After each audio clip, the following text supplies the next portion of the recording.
Hello everybody, my name is Joe Carter and today I'm going to be making another video. This one is covering my new Battles Napoleonic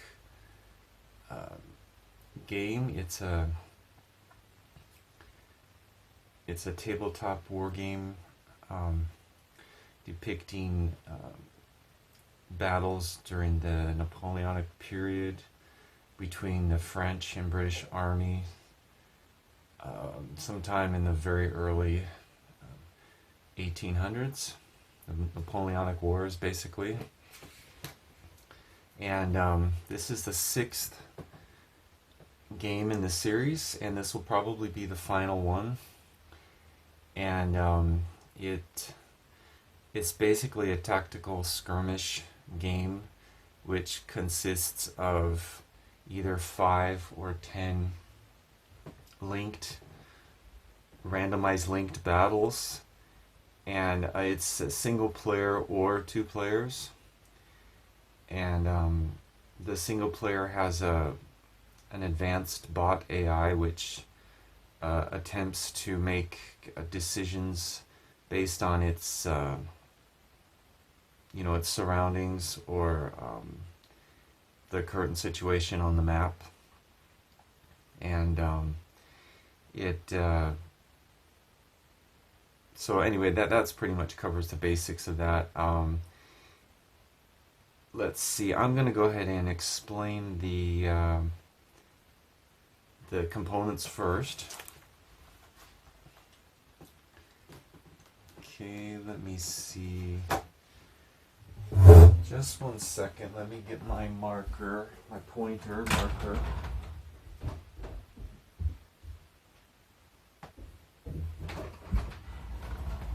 Okay, my trusty orange highlighter pointer I try to use in every video. Okay,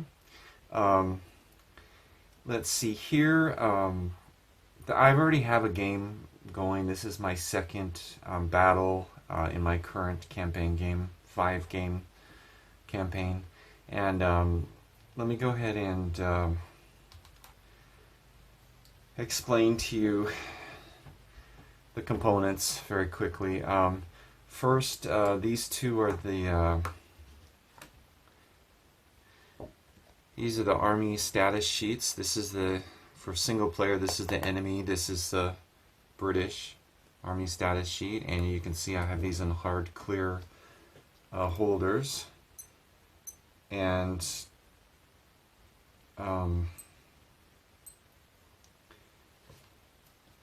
each row here, each space has 1 soldier, and BA1 is British Army soldier 1, 2, 3, down to 10. And I used a dry erase whiteboard marker on these so they can be reused. I slid them in these hard clear holders for that reason, and also to protect them. This is just printed out on regular paper, but I used color printing. And here we have the soldier type. We have assassin, cannon, cavalry, foot soldier, and officer. Now, most of my games my battle series games have 10 types of units or soldiers. This one only has 5. This time I just decided to use less. I didn't want to, I wanted to simplify this one just a little bit more. So there are less counters to prepare, about half as many. So that's one good thing. So and then we have skill points. They can have up to 5 skill points each soldier. And we have musket or cannon ammo. And musket or cannon ammo, the units that can have these, for example, let me show you these. I'll just go ahead and pull them all out here. All 5 types. Let's see. Okay. Of soldiers. Okay, the soldiers that have that carry ammo are basically, this is a foot soldier. You can see the little hat, the little chin strap.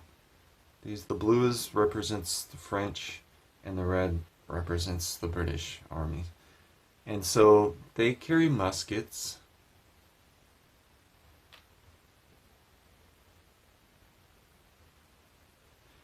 And then these are the cannons. They also have ammo. They carry 6. Each of these carries 6 ammo units for ranged attacks. Okay. And this is a cavalry soldier. And they also carry muskets, black powder muskets, and they fire at a range of 2 to 4 hexes. And then this is an officer, and he also carries a black powder musket rifle, and he attacks at the same range. Of course, the cannon uses cannonballs, and the one, okay, just a second, and this is the assassin. Assassins do not carry firearms. They can only do melee attacks. Now let's go back to melee versus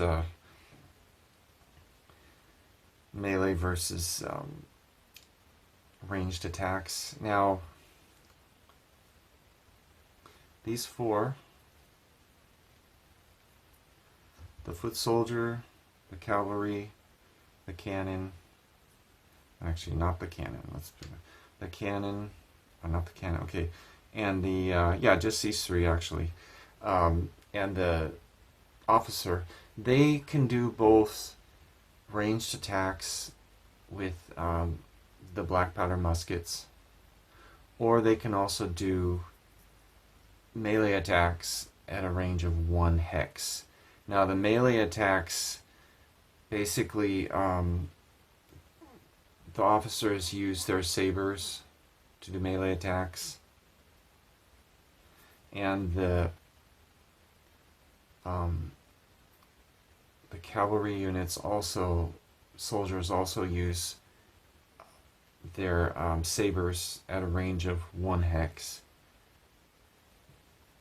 And the foot soldiers, they have bayonets at the end of their rifles attached, and they also do melee attacks at a range of 1 hex. Now the melee attacks do not use ammunition.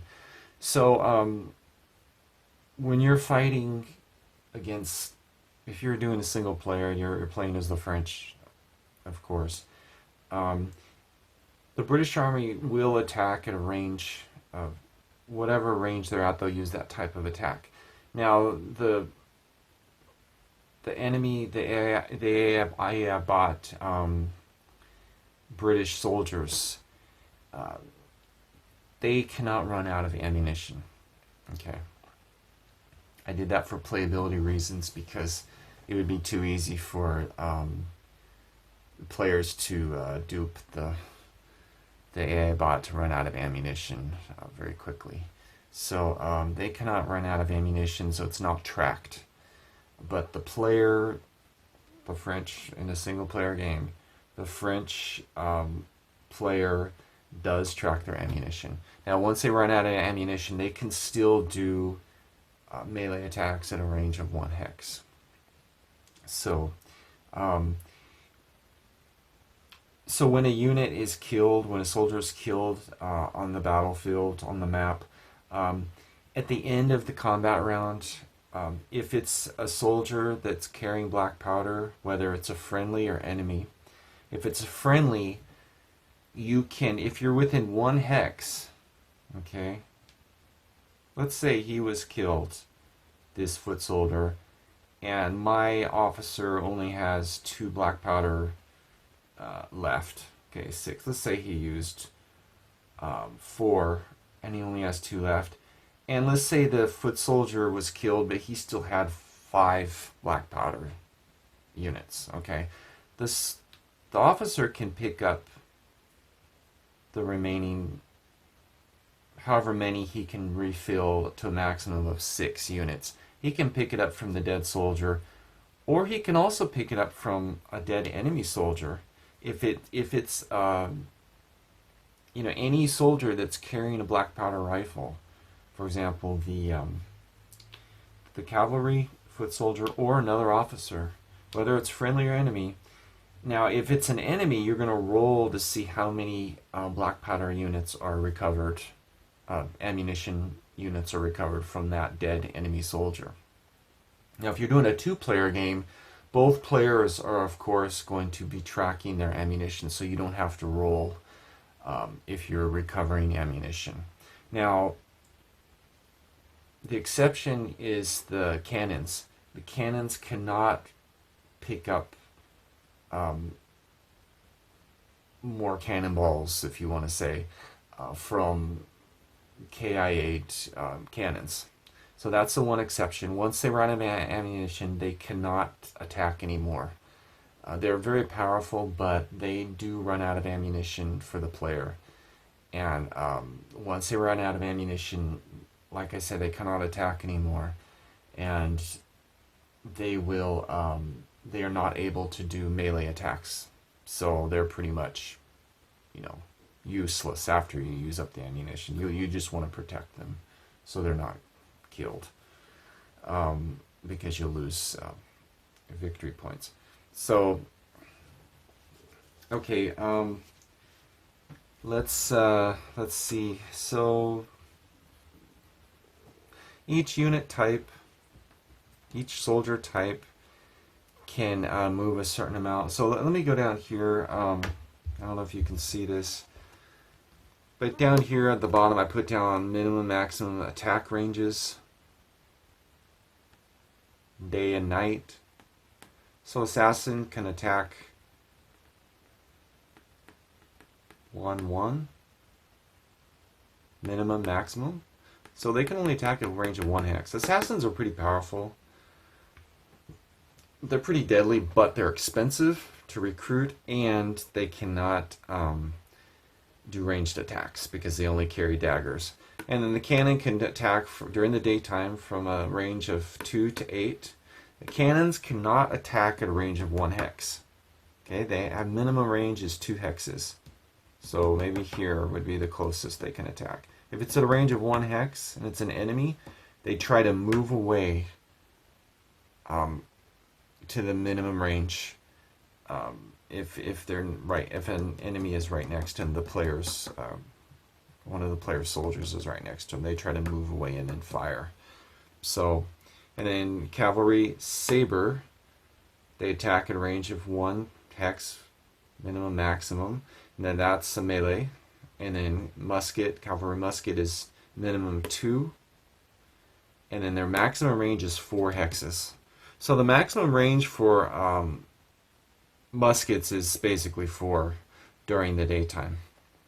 At nighttime, that's cut in half. It's reduced to 2 for muskets. So basically, we have day and night ranges. So it's all right here. You don't have to memorize it. It's very convenient, but you'll remember it soon enough once you start playing. Once you play a few battles. Okay, let's see. Okay, these are the battle maps. This is the one I'm currently playing on. This is number 3. And there are a total of 10 battle maps. And these are A4. So everything's very small. There's nothing very large. This is print and play, of course. And it's, everything's very small. So a regular printer, you can print it out at home if you don't want to take it somewhere and have it printed. So there are 10 different battle maps. And we have, I believe, 7 different types of terrain. So we have, here we have road. And each terrain type affects how far each soldier can travel. So let me show you here. This is a movement tracker. Okay, and then each soldier starts out with starting MPs or movement points per combat round. So a cannon has a total of 8. Foot soldier has 12 MPs, 14 for an assassin. Cavalry and officer have 16. These are mounted officers, and cavalry are mounted on horses, of course. The others are on foot. The cannon was considered on foot. Foot soldier is, of course, on foot, and the assassin is on foot. So they move a little bit more slowly. And then the mounted ones, of course, move faster. Now, if they're wounded, you get a -2 movement points per wound. So, for example, if, my number 4 cannon, he was wounded. He received 4 wounds. Okay, so that'd be 2, 4, 6, 8. -8. Uh-oh. He only has 8 MPs. He can no longer move for the remainder of the battle. Okay, so you got to be careful. So let me go here. Required MPs per hex. Now this is the terrain type. That how many MPs per hex are required to move. So road requires 2 MPs. Grass or town requires 4. Farmland or forest, 8. Forest hills, 6. Forest hills, 8. So you subtract from their maximum MPs per hex. So for example, if, let me see.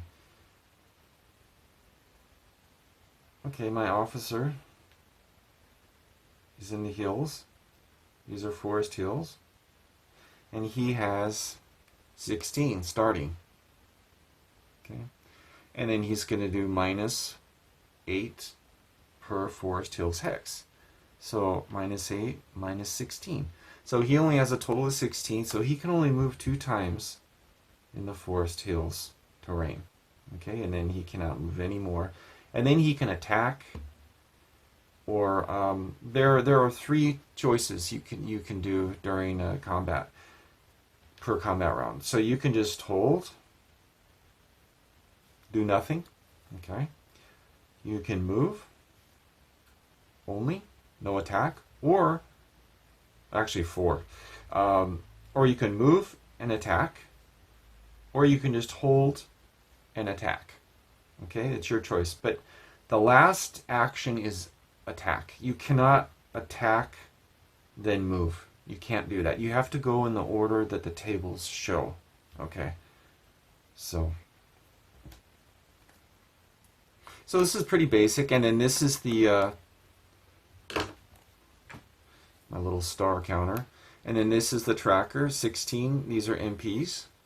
You don't have to use this, but you probably want to use this, at least for a while, or as a reminder. I always keep this nearby. It's very handy. But to track, instead of calculating in your head, you can just do this, like cavalry officer, he has 16. So you can do, okay, he's in the hills. So he moves 1, -8, and then he moves again, and then -8. He can't move anymore that combat round. Okay. So each of the Battles games has one of these.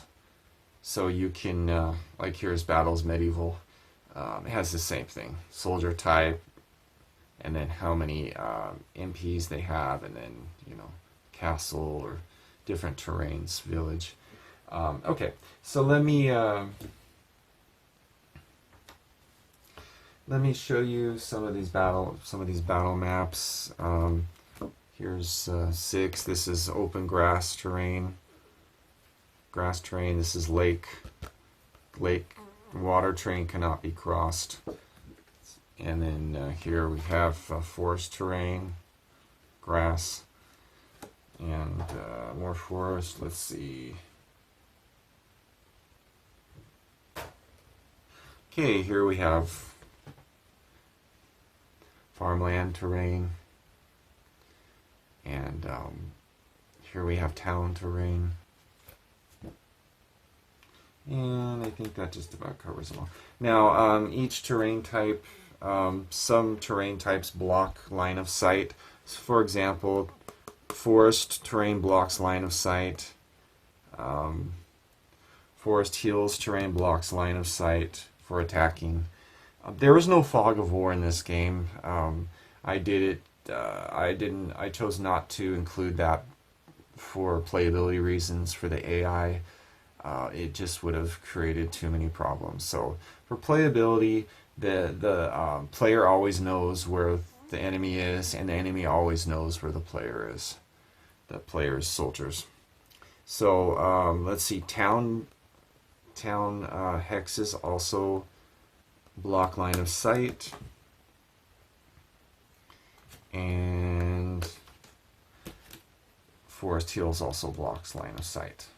Okay, cannot attack.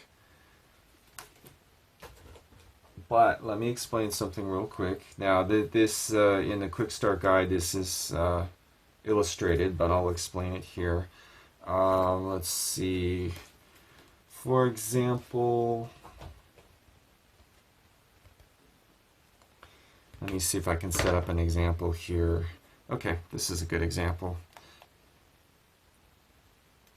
Where are my enemies? Let me get a ranged one here. Okay. Let's say these two soldiers are here. They're fighting. And there's no line of sight because this forest terrain hex is blocking line of sight. Now here, they have line of sight. Okay? Here, line of no. Okay. You try to do it's always good if you're not sure, use a ruler and then line it up, and if it crosses the hex that's that can block line of sight, then it doesn't have line of sight. So like here, that's blocked, see? Because it crosses into this hex. Here, it doesn't. Okay? Now, here, they have line of sight because he's in the hex, but the connecting hexes are open. This is open grass. So there is line of sight here. Here, no line of sight because it crosses into this hex, which is blocking it. Here, there's line of sight. Okay? Just remember, if they're in the hex, like here and here, yes, they have line of sight. They're both in the trees, the forest hexes, but because the connecting hex is open grass, they can see each other. Okay, I hope that helps. Okay. Let me go ahead and I'm not gonna do a full playthrough. I'm gonna do a few combat rounds, but just to give you a basic idea, I'm gonna continue my game that I've been playing. And put these away real quick. Okay, if you watch some of my other videos, you probably know that the Battles series of games is the heart of the game is of the games are the tables. That's basically a tables-based game engine, and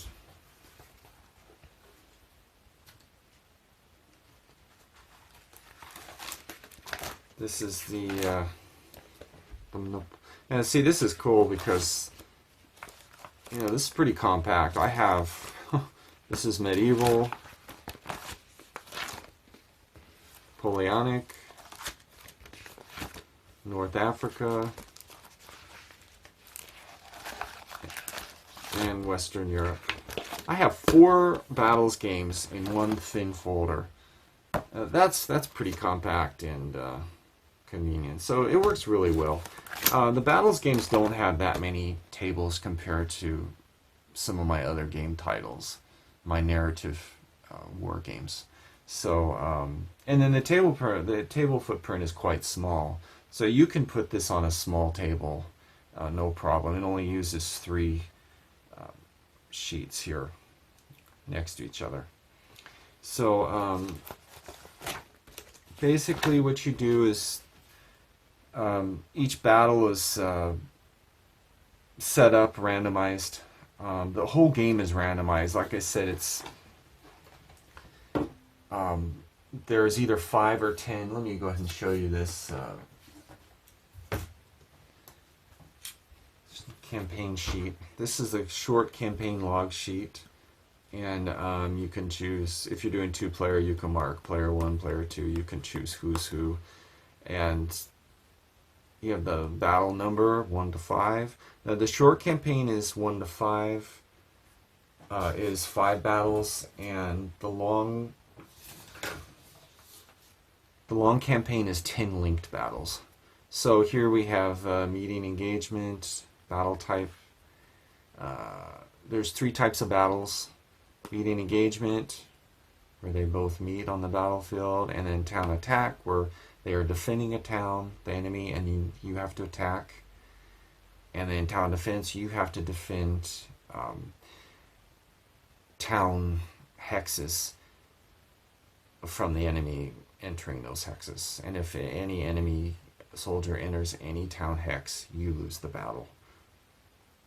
And so we have the battle info, we have map number, time, day or night, weather, good, poor, bad, and then here we have the enemy kills, maximum 10, and we have the battle, the VPs, the victory points that are won during that battle, and the total victory points for the campaign.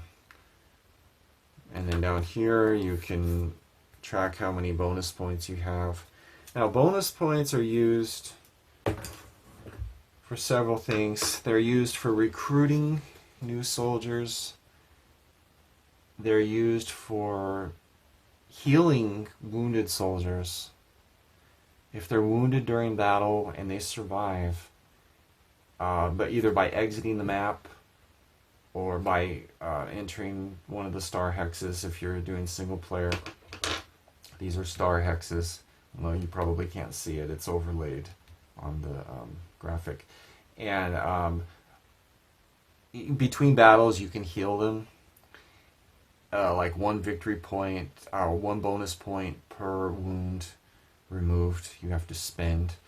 And if you don't have any extra bonus points, then they fight the next battle with those wounds.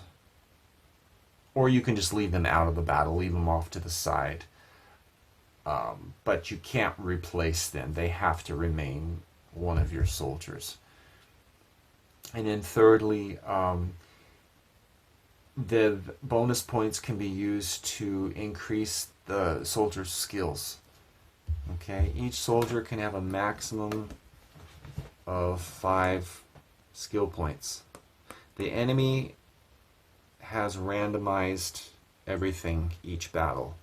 The soldier type, how many skill points they have, and then their starting points. Okay. So the skill points are helpful for a variety of things in the tables, such as increasing chances of hitting your target during attacks, or decreasing the chance of being hit when you're being targeted during attacks. And then there are a variety of other bonuses for how many skill points each soldier has. So, and then let me get back to the tables.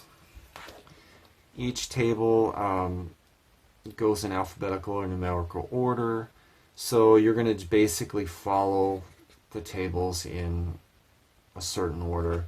Now there aren't that many. There are only 5 pages of tables in Napoleonic.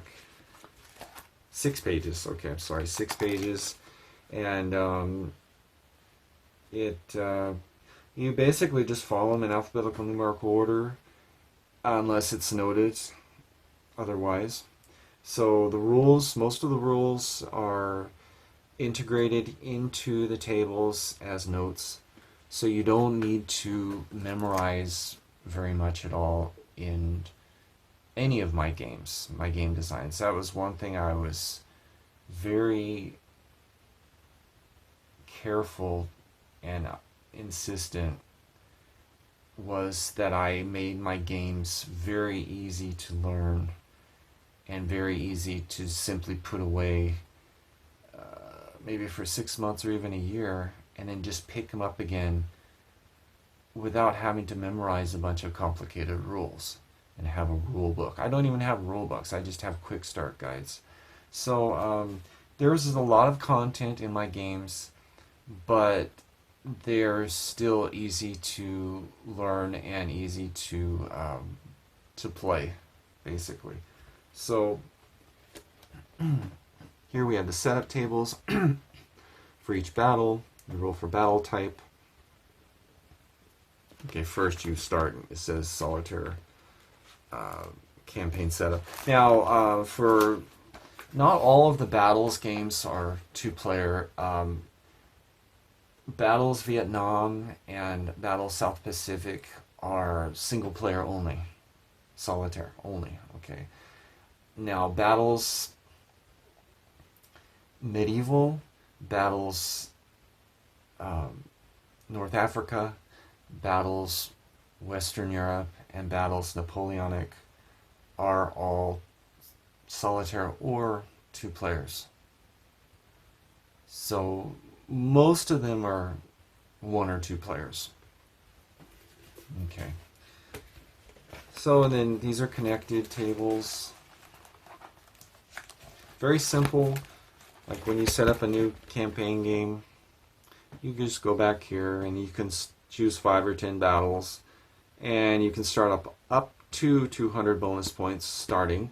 Now, if you want a more difficult game, you can start with a minimum of 4, which would mean you could only recruit one, 1 foot soldier, but you're not gonna last even one battle. So this campaign, I started out with 100 bonus points, about 105 bonus points.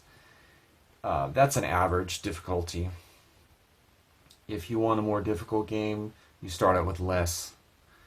And if you want a more difficult game, an easier game, you start out with more bonus points.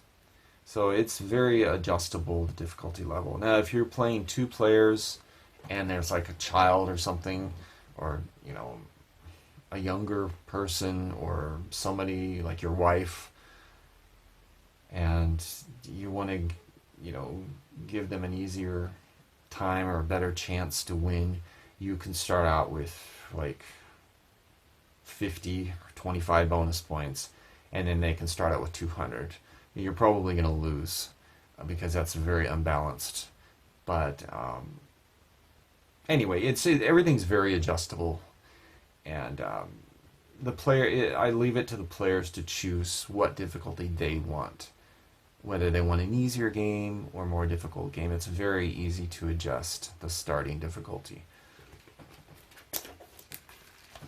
Okay, we're about a little over half hour into this video, so I'll try to keep it under an hour. Okay, and we got the battle map set up. Here we got battle type, day or night battle, you roll. Battle weather, now the weather and day and night affect attack distance, whether the chances of hitting your targets, a variety of things. The battle map number, randomized 1 to 10, and then this is the battle type, and then this is the map number for each. And here we have the recruiting for your army between battles. Now, don't be intimidated by all this text. You don't use this. You only use this between battles. You're not going to use these very much. These 3 tables, these 3 pages of tables. And then this is the battle map setup. It's all randomized for the enemy. As a player, you're only going to be able to put um, your soldiers in the first 10 hexes. So this is 9, the star hexes, and then number 10. Um, I think it's 80 or 81 I put in the... But anyway, you can choose any of the lowest, after 90. So here we have 82 through 90, and it would be one of these that you could set up for your, if you have 10 soldiers. So you can't like start out way up here. You're not allowed to do that. So, and then this is randomized for the enemy, how many enemy soldiers you're going to encounter. Everything's randomized. What type of soldier, what their skill level, how many skill points, bonus points, that skill points basically they have, and then their starting points. Okay, everything's randomized. So no two battles will ever be the same. Okay, and then we have the combat tables. 1, 2. There aren't that many. There's only 2 pages of combat tables, so not that much in this one. Some of my other ones have a few more pages, like Battles Vietnam. The single players are a little more involved and a little more... there's a little more content. They use specific weapons and everything, so there's separate tables for each weapon attack type and stuff like that. This doesn't have that. That's one big difference between the Battles Vietnam and Battles South Pacific compared to the other 4 titles. The other 4 titles don't have specific weapons and things like that. So Battles Vietnam and South Pacific are a little more detailed and a little more involved. But they both use the same basic tables and game engines. So let's go ahead and then here we have the end of battle, and then you're going to calculate victory points won or lost, and then this is final scoring after 5 or 10 battles. This is 5 battles. This is 10 battles. And that's it. It's pretty basic, but I think it's a lot of fun. It's very easy. One battle, each battle will last. It depends on how quickly soldiers are killed, or if they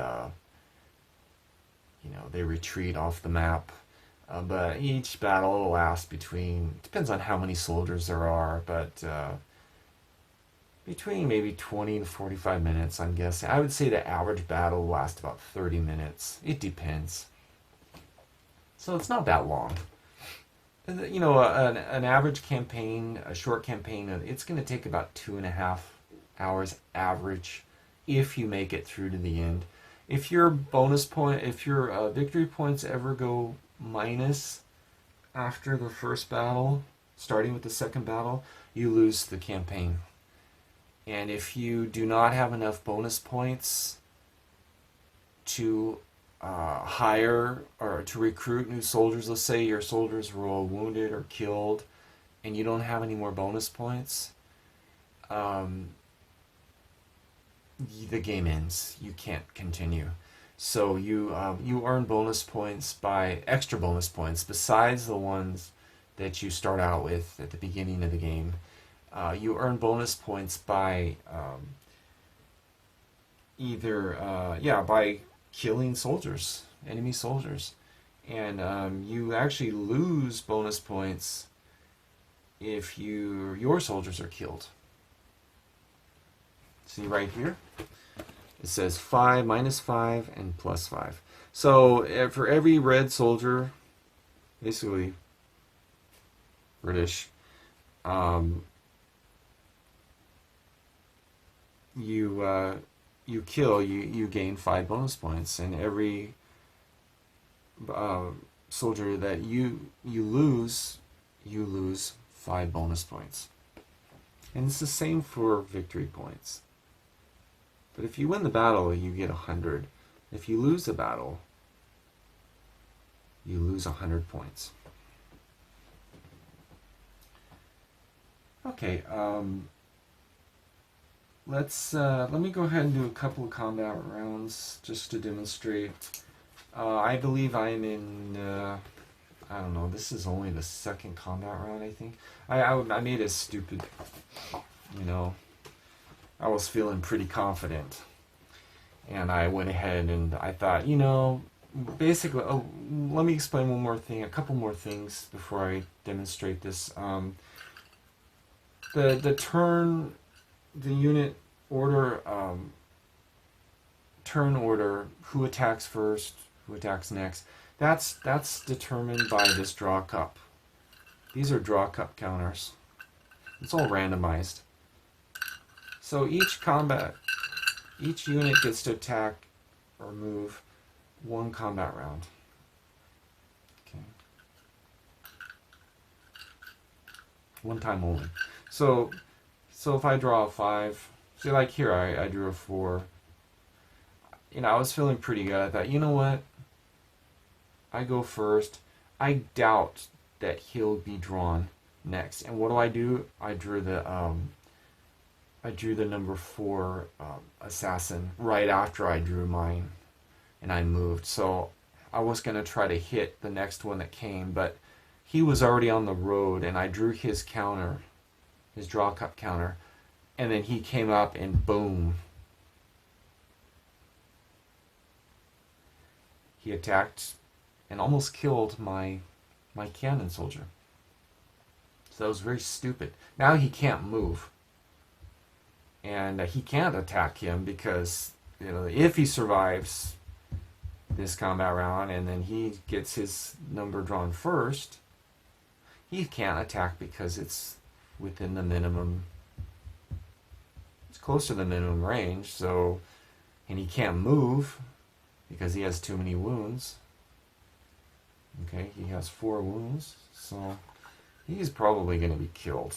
I don't know, we'll try to help him out. Okay, let's go ahead and continue. Now I'm going to show you some of the tables the first time through, and then after that I'm going to just, you know, say what I'm doing on the tables. Okay, I'm going to go ahead and draw the next soldier. I drew a 1. So it's 1's turn. Now I have several choices. I can just hold, do nothing. I can move. I can't attack because it's too far away. So I can either hold or move. I'm going to move, of course. Let's see. I'm going to go 4. I'm going to go 8, 16. Okay, that's his move. We can't do anything else. Each Forest Hills terrain hex requires 8 movement points. And we start out with 16, see? Cavalry. So we just used 16. 8, 16. Can't do anything. That's our turn is finished for that soldier. Okay, next. 2. Okay, number 2. Okay, what should we do? Let's see. I think we're going to try to save our cannon. I don't know. We're going to try. Let's see. 2. Now, traveling by road is really good because it only requires 2 MPs, which is really good. You can really travel far. So 2, 4, 6, 8. Okay? 8. And we start out with 12. So we have 4 remaining movement points. Unfortunately, we cannot move into the Forest Hills for protection because that requires 8, and we only have 4 remaining MPs. So we're going to hold here, and we're going to attack with our musket at a range. This is the minimum range for musket, 2 hexes, which is fine. Okay, we have 6 shots. Yeah, we haven't attacked it. This is our first attack. Now, if we were to close, if we were at a range of 1 hex, requires no black powder. It's a melee attack with the bayonet.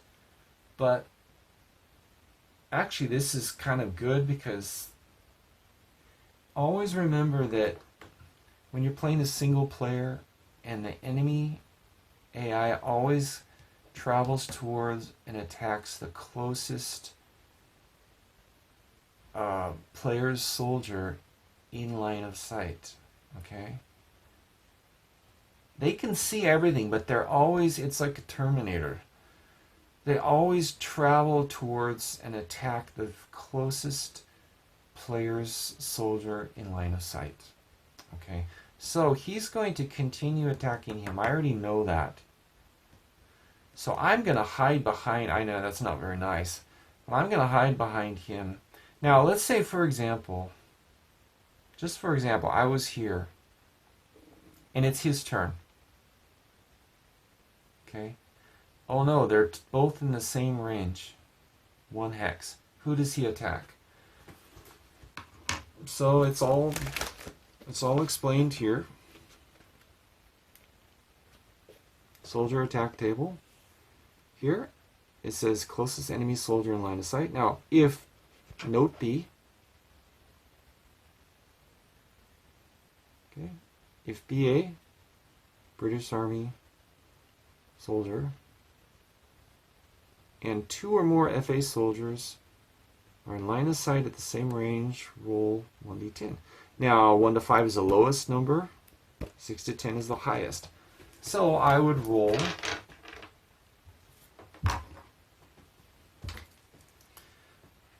a 1d10, and who's he going to attack? Okay, I rolled a 6, so he would attack the highest number, number 4. 2 is lower than 4, so he would attack him. So that's how that works. Okay. Where was I? I think it was here? No, here, okay. Okay, yeah, I was here. Okay, just 1 second. I found one small issue.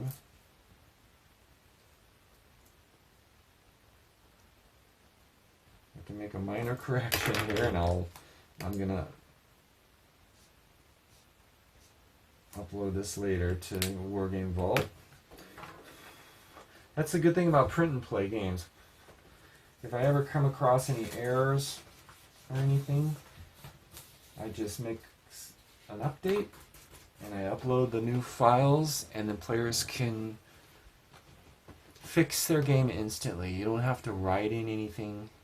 You can if you want, but you can just download the updated version and print out the pages with the corrections. It's great. Okay, so I'm going to go ahead and attack at a range of 2 hexes. Now he's in the road. Now I do have line of sight. Barely. See? Runs right along that line. You try to do the middle and the middle of each unit, each soldier. So yeah, we got line of sight. If it's half, yes. Okay, line of sight, no problem. Now he's in the road, so we're going to have a little bit better chance to hit him. Now, what skill? Oh, but he's got 4 skill points. It's going to be a little harder to hit. And he's an assassin. Assassins are a little more difficult. I think I just bumped these, didn't I? I don't remember where these were. Okay, I didn't write down the starting hexes. That's okay.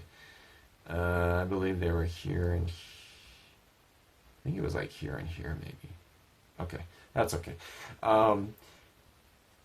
So assassins are a little bit harder to hit anyway. They get like a -2 bonus modifier on the attack tables. So we're going to go ahead and shoot our musket. Fired. Oh, I rolled a 9. Very good.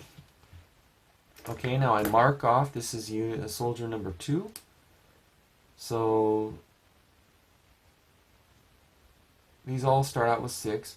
Now, okay, I mark off 1 musket ammo box. We have a total of 6. Now this space here, it says musket cannon ammo. There's a little space so you can write in a number.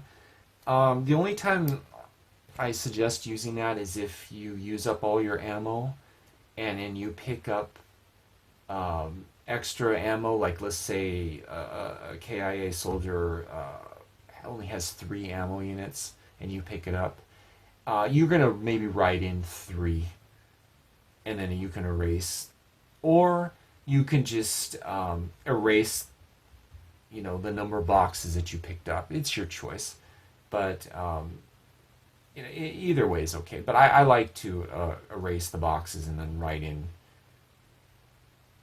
how many I have remaining. That's a little bit better for me. So, okay, I rolled a 9. Okay, this is running a little late. I'll probably just do a couple of combat rounds, maybe 2 combat rounds. Okay, I rolled a 9, and okay, we have to calculate. Now, some people don't like calculating die roll modifiers, but in my opinion, that's what gives these games such great replayability. There's so many different combinations and possibilities, probably hundreds or maybe even thousands sometimes in my games. And that's what really adds to the randomness, not randomness, but the combinations, the possibilities are so huge that I think it gives these games great replayability. So anyway, all of my games come with this DRM calculator. You can just you can use the same star counter, and then you can start out here and then say, oh, these are the DRMs here, the modifiers for each situation. Eventually you'll memorize most of these and you won't need to really pay attention so much, but it takes a little bit of time. And then you just add or subtract, and then the final one is, that's the modifier. Okay? Or you can just use a calculator if you want. It's your choice.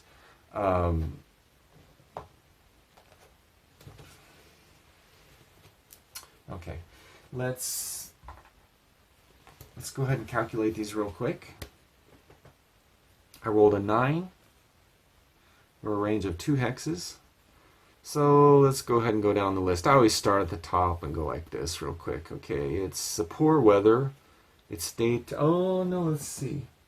Oh, it's daytime and good weather. So we have a very good chance. We probably hit him. I'm pretty sure we hit him. Okay, assassin defender, -2. And then the hex range is 2, so -4. And SP defender, he has he has 4 SP skill points. So let's see, -4, -8. But we have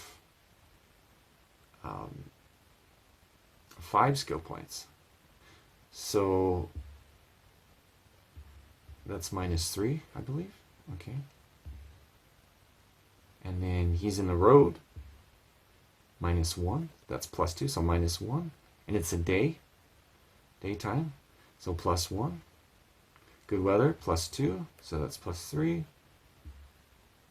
So we hit him. 9 + 3 is 12.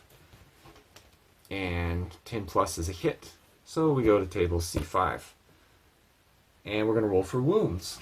We're going to roll 1d20. Oh, I rolled a 16. Nice. Okay. 15 to 17 is 4 wounds. Okay, he's in big trouble. That's great. Okay, let's see. He's soldier 4. We're going to roll. We're going to go ahead and mark off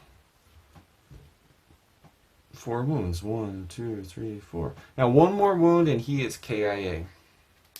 Now, he can't move very far now. So he has, let's see, assassin has 14 minus, okay, 4 wounds would be -8.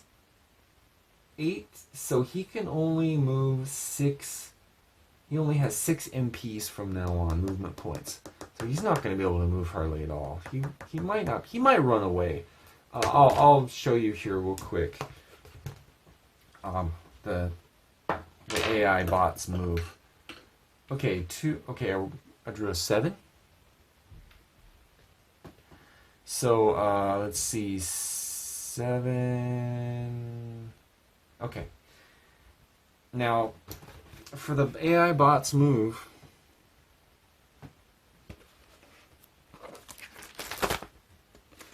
where are you? Okay. It's a little hard to hold this up here. Okay, this is British Army action. You're going to go to table C2 when it's their turn. And you're going to roll a 1d20. Now, this determines their behavior. 1 to 5 is retreat. 6 to 9 is pause. 10 is group action. And advance is 11 plus. And then we have the die roll modifiers here. Now, group action is an event that affects all of the enemy soldiers at the same time for up to 6 combat rounds. The possible group actions are retreat. All BA soldiers, British Army soldiers, move towards the closest British Army exit point, the triangle X. So they all move towards that for however many combat rounds you rolled, up to a maximum of 6. So what you're going to do is you're going to mark off, you're going to write in how many combat rounds this is in effect for, including the current combat round, and then you're going to mark off 1 box for the remaining combat rounds. So then we have hold ground. All BA soldiers pause in their current hex, and they don't move. Now, during these actions, when they're in effect, these group actions, you're not going to roll on table C2. Okay? This overrides this. They always do this only. Now, when they're holding or retreating or whatever, they still attack. They still fight. They don't just do nothing. Okay, hold ground. And take cover. All BA soldiers move towards the closest terrain, covered terrain hex. Town, forest, forest, hills. Then pause. Okay. Pause does not, like I said, pause means they hold. No matter what happens, no matter how many wounds they get, they do not retreat if that's their action, but they still attack. And then we have charge. All BA soldiers move towards the closest FA soldier, French Army soldier. And rally. All BA soldiers move towards the same lowest BA soldier. Then pause when closest. So they rally towards the same lowest BA soldier. So they all rally toward the lowest soldier number on the map, the enemy soldier number. And then they hold tight for the remaining combat rounds. And then once it expires, you start rolling again on table C2. Okay, so let's see. Let's go ahead and roll for his action and see what he does. Okay, roll a 10. And he's got 3 skill points. So BAS is British Army soldier skill point. So he gets a +2 DRM. Now here we have -1 FAS in line of sight, a French Army soldier, +1 per BAS in line of sight. So let's see, how many have we got? We got 1 in LOS, line of sight, 1, 2, nothing else in line of sight. So we get a +2. And then he has, let's see, so 3, 6, okay, he has 3 skill points, that's a +6, so that's +8.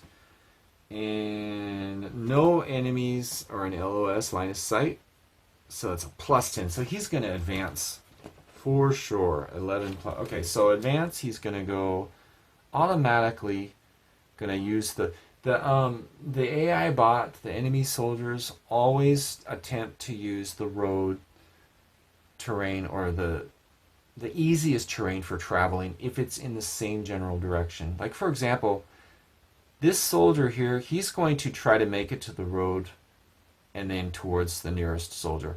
He's not going to do this. He's not going to go, oh my god, this is taking forever. These mountains are really difficult to climb. He's going to try to go to the road directly and then travel towards the nearest and attack the nearest soldier. Okay, which would be him.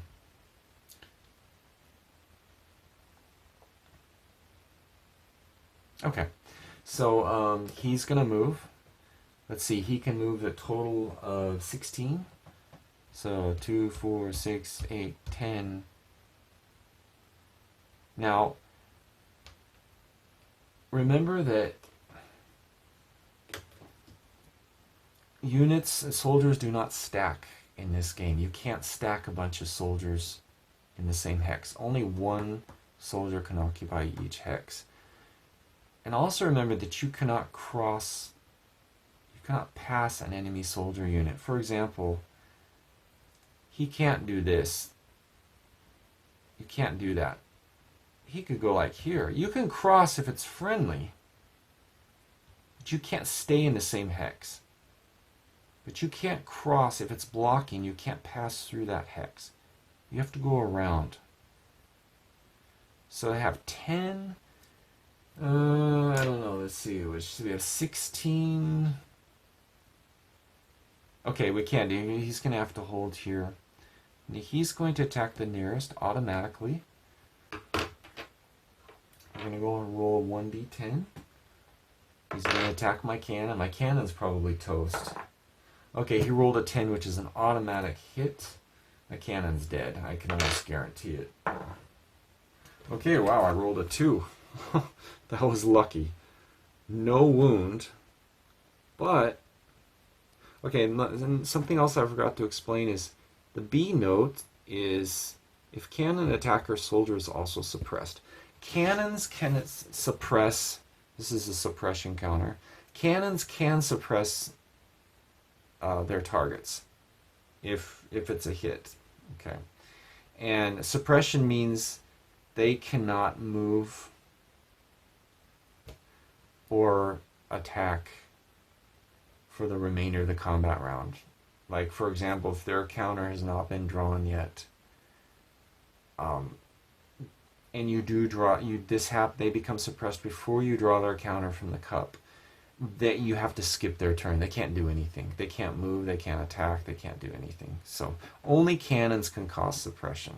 So cannons are very powerful, but they're very vulnerable because they're a little bit easier to hit if you're attacking them, and then they move much slower. And they're a little bit expensive to recruit. Okay, we're about an hour in. Let me go ahead and finish this this round. Maybe I'll only do this one combat round. Okay, he rolled a 2, which is very lucky. No wound, okay, but no suppression because it was not a cannon attack. Now, like I said earlier, I do not track the ammo for the enemy soldiers, so we don't have to mark off the ammo boxes for number 7 right here. We would mark it off here, but only 2 players you would do that for the red army. Yeah, let's go ahead and draw the next one. We drew a 5. Okay, where's 5 at? Let's see. Okay, 5 is my assassin. He's way up here in the hills. So let's go ahead and roll. He's going to automatically, because there's nobody in line of sight, so that's an automatic. Let's see, he's got, what has he got? 14, so let's see, 8. How many does he have? Let's see. Yeah, he can only move 1. So he's climbing those mountains, so he's got a little bit slow going there. Now, if you do roll retreat, the modifiers or whatever, and then the result is retreat, and they retreat and then they re-enter. They have to re-enter. They can't retreat on the first combat. They have to leave it and then go back, and then if they enter one of these triangle hexes, they leave the battle for the remainder of combat. So they're gone. That means they're permanently retreated. So they do retreat sometimes. So that his turn's finished, and then I drew a 1. And let's see, 1 is the soldier way up here. So we're going to go ahead and roll again on table C2. And he's going to automatically, there's nobody in line of sight, so he's fine. No wounds, no nothing. So 8, and then he has a total of 12, so 9, 10, 11, 12. Okay, he holds. Remember, he tries to take the easiest terrain, and you know, whether it's road or whatever, they try to grass. They try to take the fastest terrain possible towards the closest player soldier. Okay, I drew an 8. I drew an 8, and I'm gonna roll. I'm gonna roll this 12. Okay, so 12. So he's gonna roll 2, 4, 6, 8. Okay, he can't move into these hills because it requires 8. So he's gonna have to hold there. And he can't do ranged attacks. Okay, I drew a 3. Now this is the cannon, and I probably shouldn't even have to roll because, you know, the modifiers, he's going to advance because there's nobody in sight, no enemies in sight. So he's going to only be able to advance 1. Now, something else I need to point out is if you're, like, for example, you're in a mountain, forest hills hex, and you're wounded. One of your soldiers is wounded to the point where they don't have enough MPs to move out of the hex. They're stuck in the hex for the remainder of the battle. They cannot move. That's it. They're trapped. So always be careful if you, for example, the cannons only have 8 movement points maximum, and if they get wounded, they're going to get stuck in the forest hills. Even 1 wound, they're not going to be able to move out of it. So you got to be very careful. Okay, and okay, we drew a 6. So 6 is there. Okay, he's going to advance. 8, 16. Okay, yeah, he can do 16 because, okay, he's got line of sight. He had line of sight across the water anyway, so he's going to attack the cannon with his black powder musket, and he's going to roll. Okay, he rolled a 7. I can tell you right now that's a hit. The weather, the daytime, that's a hit. After a while, you'll be able to calculate the easy ones. I'm going to go ahead and roll for wounds on table C5. Okay, 15. He's killed in action. So I just lost one of my cannons. He's dead. Put him up here. And I'm going to mark off. I also have these KIA counters. These are optional. What I do is you can put them on the, on the dead unit soldier. Now you can stack if it's a killed in action soldier, but you can either write down the hex number, like if maybe later you're going to pick up some ammo from them, you can write down the hex number that they died and remove their counter. And then maybe later you can pick up their ammo at the end of whatever combat round. But okay, he's killed in action. And what I usually do is I just put the KIA counter on the over the flag. That's an easy way to remember that it's killed in action. And then of course you're going to mark off the KIA box. Okay, that sucks, but that's the way it goes. And we're going to draw again. Drew a 5.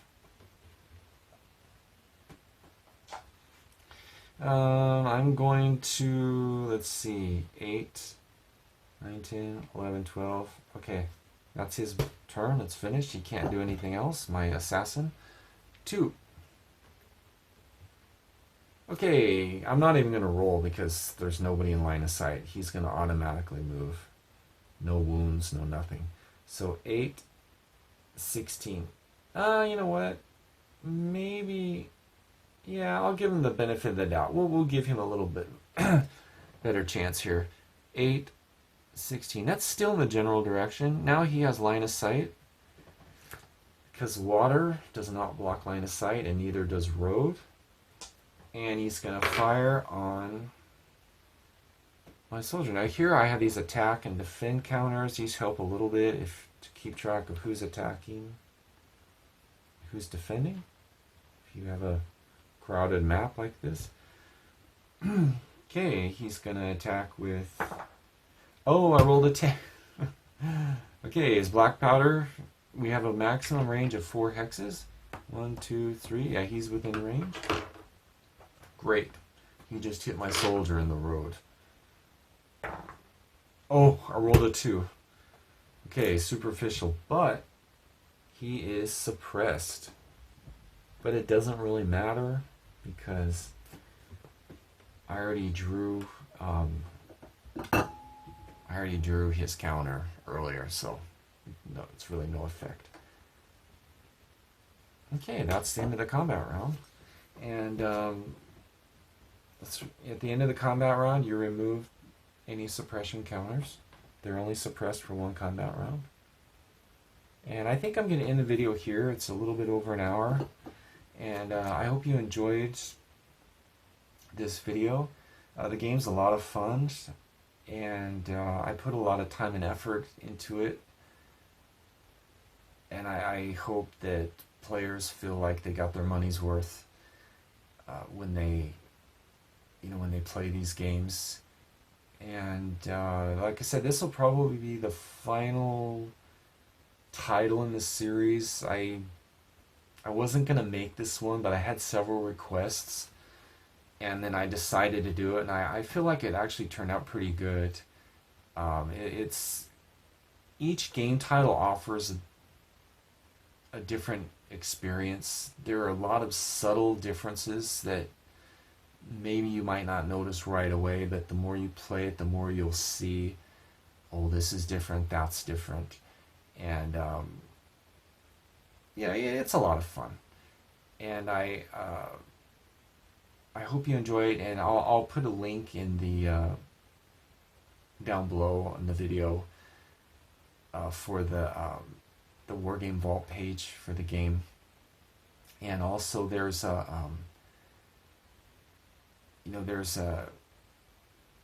have a set of 6 games that you can buy together, and it's discounted 15%, and that's a lot of games.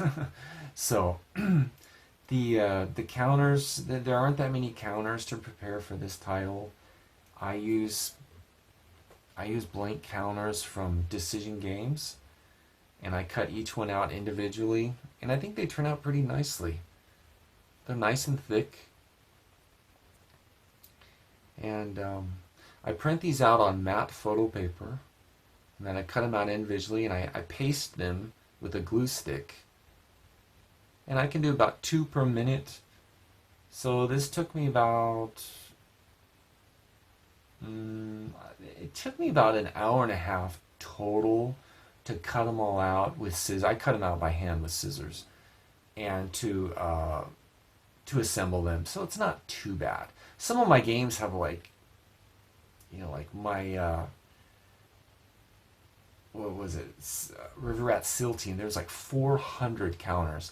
This one is only like 160, I think, 170. And that's like 400, so that's a lot more work, but it's still a fun game. But this one is very easy to assemble, and there's not much work involved. So anyway, I hope you enjoyed the game, and it's got great replayability. It's a lot of fun. You can play by yourself. The enemy AI bot provides a good challenge, in my opinion, and it's a little bit unpredictable. Usually, you know what it's going to do. It's going to head towards your closest soldier, but or pause. But sometimes, they pause or retreat. But then the group action events make them pretty unpredictable. You don't know what they're going to do. So, anyway, I hope you enjoyed it, and thank you for watching.